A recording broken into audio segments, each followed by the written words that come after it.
a ansiedade que não é minha, é nossa. Em Tiago capítulo 4, do 7 ao 10, está dito assim: portanto, submetam-se a Deus, resistam ao diabo e ele fugirá de vocês. Aproximem-se de Deus e ele se aproximará de vocês. Limpem as mãos e vocês que têm a mente dividida, de ânimo dobre, né? Purifiquem o coração, entristeçam-se, lamentem e chorem. Troquem o riso por lamento e a alegria por tristeza. Humilhem-se. Esse humilhem-se aqui significa sejam humildes diante do Senhor e Ele os exaltará. Olha, manos, é muito comum as pessoas dizerem: Deus precisa mudar muito tal pessoa. Ou ainda, Deus precisa me mudar muito. E é bem claro na jornada dos personagens bíblicos que as mudanças sempre ocorrem por decisão pessoal. Antes de Deus mudar alguma coisa na gente, a gente decide mudar também.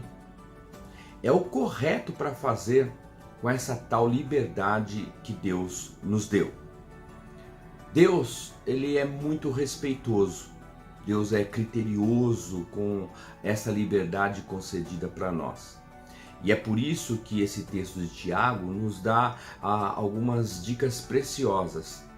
Há aqui nesse texto alguns imperativos, ordens mesmo. Submetam-se, resistam, aproximem-se, limpem as mãos, purifiquem o coração, chorem, sejam humildes.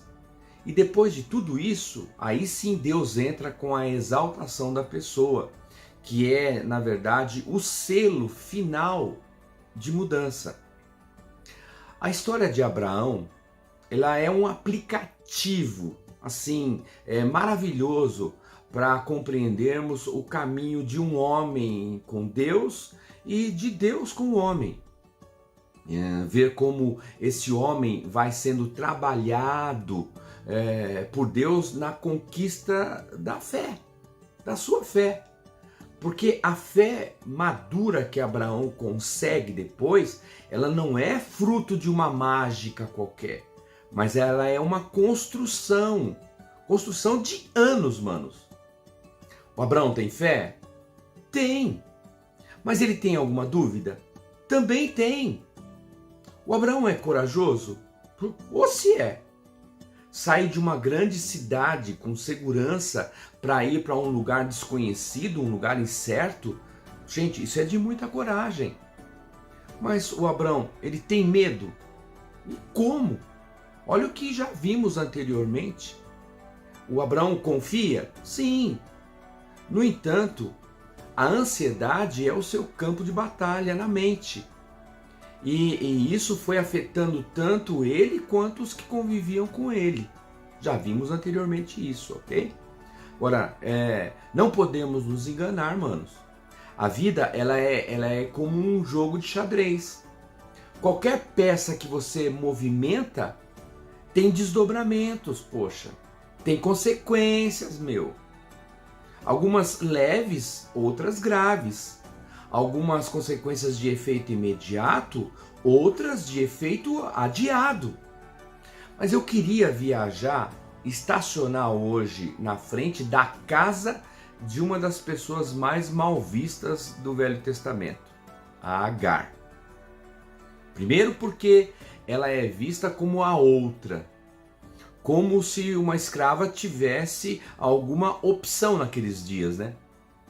Depois, ela é mal vista por ter gerado os irmãos inimigos de Israel, os árabes e os seus parentes, né? Porque foi de Ismael que vieram os árabes, chamados naqueles dias de ismaelitas. Os tais lá que mais tarde compraram como escravo o José, filho do neto de Abraão, o Jacó. Lembra disso? E por último, em relação a essa mulher, a pobre mulher ela é mal vista em razão de Paulo ter usado a figura de Agar, a escrava, a fim de ilustrar a diferença entre estar na lei e viver na graça. Isso está lá em Gálatas capítulo 4. E este é um assunto magnífico, mas também isso é para outro dia. Então, dessa maneira, a Agar virou definitivamente a escrava que foi causa de tantos problemas para o santo patriarca Abraão. Peraí. Mas foi Sara quem mandou. E o Abraão consentiu no conselho da esposa para que ele tomasse a Agar como uma concubina dele. Então, queridos, aqui está a história de um ser humano também. Agar tem seus pecados, mas também tem a sua porção de injustiçada e de contaminada com a ansiedade de uma família que nem era sua. Ela era uma escrava que obedecia ordens. E depois ela foge com o filho, né? Agar não queria mais ser Agar. Lá em Gênesis 16:11 está dito assim: disse-lhe ainda o anjo do Senhor: você está grávida e terá um filho, e lhe dará o nome de Ismael, porque o Senhor a ouviu em seu sofrimento. Olha, Deus a faz voltar e lhe diz que ainda haveria mais uma década para ela ficar na casa da Sara. E que somente depois de muito tempo é que Agar ela é expulsa de lá, né? Agora chega a hora da sua libertação, então. Ela vai embora com seu filho. O Abraão sofre a ida do menino. Mas conforme o próprio Deus, o patriarca também sofria por causa da sua serva Agar. A história de Agar não terminou. Não terminou. Até hoje. Basta que se veja na televisão ou se leia nos jornais o antagonismo em guerra dos árabes, dos palestinos contra os judeus. Isaac e Ismael continuam lutando pelo direito de primogenitura até hoje. Mas a mulher, Agar, parou as suas lutas. A história prosseguiu e nela Agar ganhou um papel simbólico ruim na história. Mas a mulher Agar foi tratada por Deus e os seus anjos com todo carinho. Assim nos conta lá o livro de Gênesis, né? Acabou. Mas acabou que ela chegou escrava e foi embora livre. A história fez dela uma escrava, mas a história de Deus com Agar e de Agar com Deus, ela se transforma numa mulher livre, com identidade própria e capaz de dar continuidade na sua vida em companhia do seu filho. Agar está livre agora, para sempre. A história de Agar carrega algumas tristezas. Algumas dessas tristezas, dela mesma. E outras de Abraão, que colocou esta moça numa embrulhada histórica. Aqui, portanto, queridos, está demonstrado o engano sobre o ansioso. O que acha que a sua ansiedade é um problema apenas para si mesmo. O que pensa que a sua ansiedade não faz mal para ninguém, somente para ele mesmo. E há daqueles que ousam achar que a sua ansiedade é uma virtude e não um problema.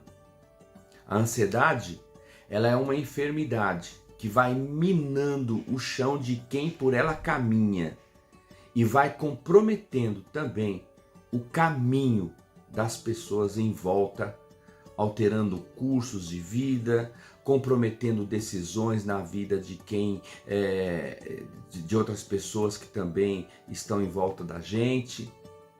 Olha, queridos, é de doer a forma como Agar foi usada para acalmar a ansiedade do momento e até para apressar a promessa de Deus, aquela ideia de dar uma mãozinha para Deus, como se nós pudéssemos alguma coisa. Deus se encarregou de cuidar dela e de Ismael no deserto. A escrava ganhou liberdade. Aquela que, mesmo perdendo a segurança momentaneamente, sendo humilhada, acabou por conquistar a sua liberdade e a sua segurança, a segurança dos seus filhos, porque diz o texto que Deus ouviu a voz do menino, Deus ouviu o clamor do menino, outra vítima no momento dessa história complicada. Portanto, queridos, esta conversinha de que a minha ansiedade compromete e afeta somente a mim e que a vítima é de exclusividade minha, não é verdade. Isso não é verdade, a gente pode ver isso na história, às vezes da gente mesmo, como isso pode afetar outras pessoas.